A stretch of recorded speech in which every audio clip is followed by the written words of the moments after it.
നെയ്യാറിൽ കുളിക്കാൻ ഇറങ്ങി ഒഴുക്കിൽപ്പെട്ട യുവാവിനെ അഗ്നിശമന സേന രക്ഷപ്പെടുത്തി. ബാലരാംപുരം സ്വദേശിയായ ഷഹബാസിനെയാണ് രക്ഷപ്പെടുത്തിയത്. 4 സുഹൃത്തുക്കൾക്കൊപ്പം അരുവിപ്പുറം ബല്ലിക്കടവിലാണ് ഷഹബാസ് ഇറങ്ങിയത്. വിവരങ്ങളുമായി തിരുവനന്തപുരത്ത് നിന്ന് അഞ്ജു ജയപ്രകാശ് ചേരുന്നുണ്ട്.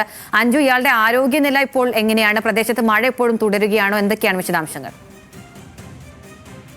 കനത്ത മഴയാണ് പലയിടങ്ങളിലും ജില്ലയിൽ ഉൾപ്പെടെയുള്ളത്. ഇത്തരത്തിൽ മഴ പെയ്യുന്ന സാഹചര്യമായതിനാൽ തന്നെ മുന്നറിയിപ്പുകളുണ്ട് പലയിടങ്ങളിലായിട്ട്. ഇത്തരത്തിലുള്ള സ്ഥലങ്ങളിലൊന്നും വെള്ളക്കെട്ടുകളിലൊന്നും ഇറങ്ങരുത് എന്ന മുന്നറിയിപ്പുണ്ട്.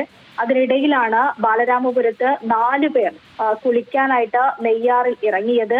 ഈ കുളിക്കാൻ ഇറങ്ങിയ 4 പേരിൽ ഒരാൾ ഒഴുക്കിൽപ്പെടുകയായിരുന്നു. ഒഴുക്കിൽപ്പെട്ട യുവാവ് ആലിന്റെ വേരിൽ പിടിച്ച് ഏറെ നേരം നിൽക്കേണ്ട സ്ഥിതിയുണ്ടായി. ഉച്ചയോടുകൂടിയായിരുന്നു സംഭവം.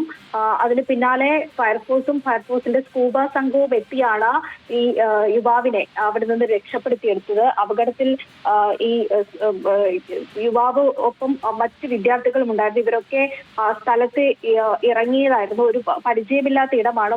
മാത്രമല്ല ഏറ്റവും അപകടം നിറഞ്ഞ സ്ഥലമാണെന്നാണ് സ്ഥലത്തെ നാട്ടുകാർ ഉൾപ്പെടെ പറയുന്നത്. നിരവധി പേർ മുൻപും ഈ സ്ഥലത്ത് അപകടത്തിൽ പെട്ടിട്ടുള്ളതാണ്.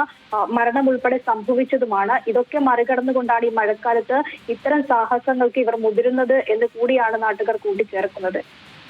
നെയ്യാറിൽ കുളിക്കാൻ ഇറങ്ങി ഒഴുക്കിൽപ്പെട്ട യുവാവിനെ അഗ്നിശമന സേന രക്ഷപ്പെടുത്തിയിരിക്കുന്നു. വിവരങ്ങൾ നൽകുകയായിരുന്നു അഞ്ജു ജയപ്രകാശ്.